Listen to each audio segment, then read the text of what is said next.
Black, he was from the Caribbean, and he was also a Marxist. He was not a historian who spent his entire life in the archive. Walter Rodney stood up for a Caribbean nationalism, but also for a Black consciousness. Very active in Pan-African affairs connected with liberation movement. His ideas was very much at the forefront of the radical decolonization struggles, so during the 60s and into the 70s. Dr. Walter Rodney could have been mentioned in the same breath with Nelson Mandela, Martin Luther King, and Mahatma Gandhi.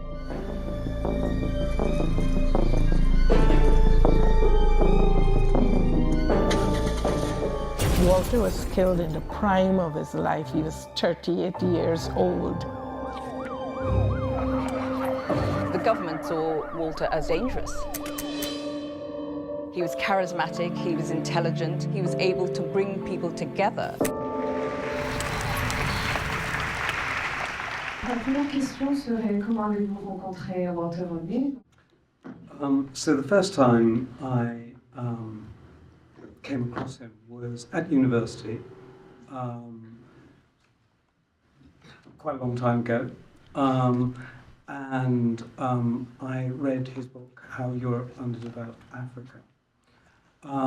And what was important for me in that was the fact that he explained and he put in context African history and the process of underdevelopment that happened during the colonial period. The fact that at that time, the time where the first encounter between Europeans and Africans, the Africans were described in Portuguese accounts as being, in many cases, more advanced in terms of the state of their societies and the way they were run. Mm-hmm. How does that become a film? So, it became a film quite simply because I was given an opportunity to make a film by the Amina Garfor Institute, by David Davide, and when the opportunity came, I kind of leapt at it because quite simply, Rodney now is of more importance because you can see how not only is he taught in universities, but he illuminates, as it were, and influenced and helped develop the whole campaign for reparations, which is ongoing. Est-ce que c'était difficile et ou dangereux pour vous de faire ce film? On that note, I think because this was a historic case rather than something that just happened, it wasn't particularly dangerous for us to make it. But I think it's very much reflective of what's going on around the world at the moment. The way people are being censored, the way books are being taken out of libraries, the way that history is being distorted and the impact that's having on people. For example, in the UK very recently, we had a far-right riot, which was absolutely atrocious. And so I think we're seeing an inflection point in history where there is a real appetite from parts of society to have a more accurate history, and also a lot of people that are very misinformed in the history. Ma prochaine question serait le fait que nous pouvons décrire ce film, à mon avis, comme un film bien sûr historique, bien sûr politique, Mais avant tout, c'est une histoire familiale. Et notamment quand Patricia Rodney parle d'avoir maintenu tous les fragments de la vie de Rodney, pendant et après évidemment. Et je me demandais, comme vous avez réalisé ce film en tant que père et fils, quel est votre rapport à la famille Rodney? Okay, so I think firstly, the first thing I'd have to say is I find Patricia Rodney incredibly impressive.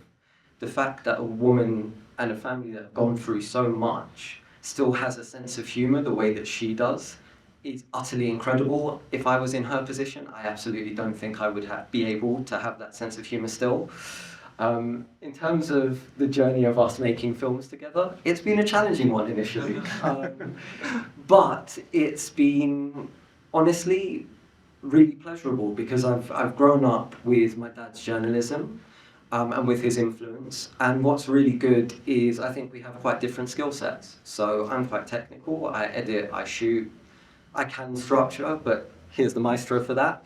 And research-wise, you know, he's incredible. And so I think it's absolutely been a journey and one where I had to learn how to separate our father-son relationship from our working relationship, which sometimes I still don't get right.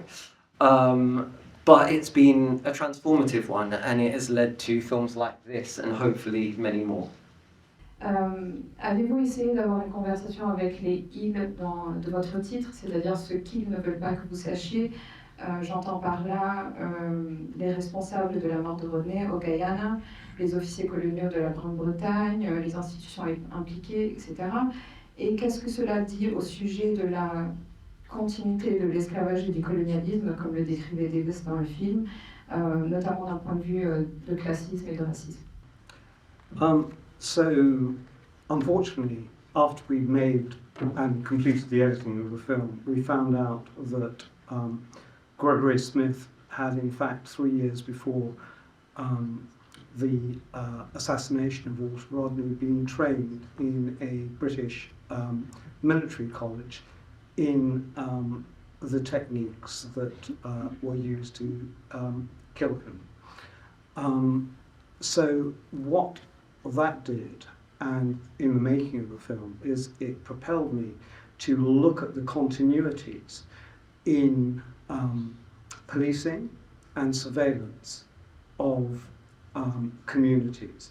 The fact that it actually that the movements principally in the UK, and I believe to a similar, but not exactly the same extent in France, between colonial officials, security officials, and police officers coincided with mass movement from the former colonies to the motherland. So I think those continuities in methodology continue, and in fact that is a subject that we are looking at the moment for another film that we hope that is already partially in production.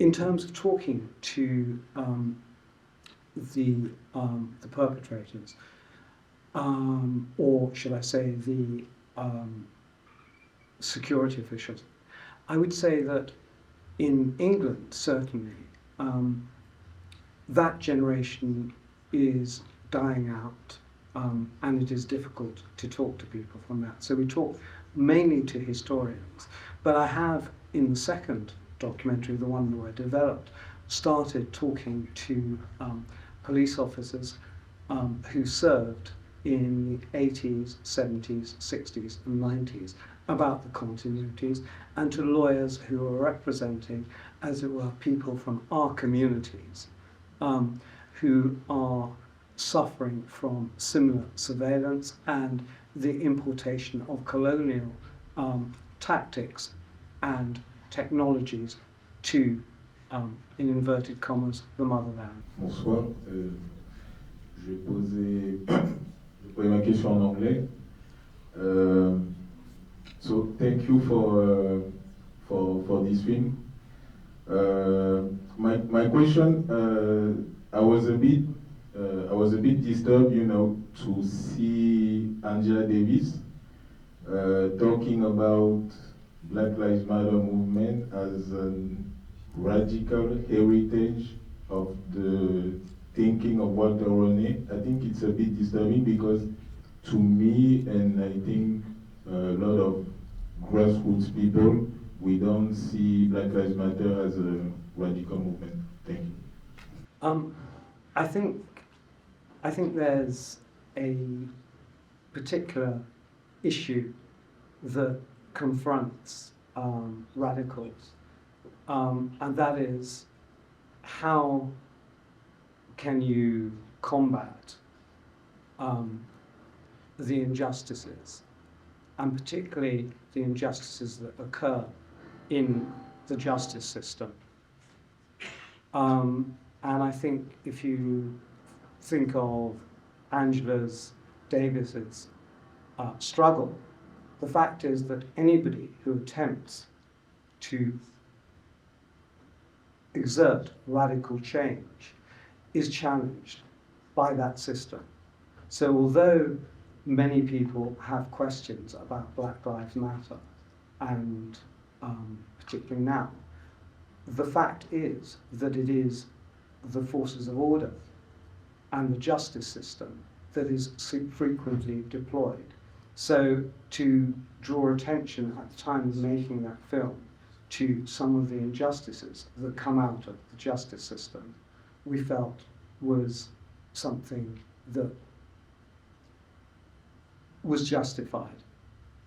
Thank you very much. I'm from Belgium, Congo, so the story of this man reminds me of Belgium, erased memory of Lumumba, same fucking tactics, same old. Je veux savoir la responsabilité de ceux qui coupent l'herbe sous le pied des radicaux, donc ces militaires qui voyagent. Can you tell me if finally there will be some people in prison in Guyana, States?